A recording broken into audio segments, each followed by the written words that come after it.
Че,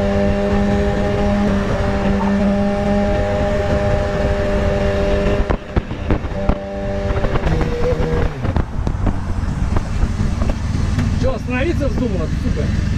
Я тебе сейчас нахуй.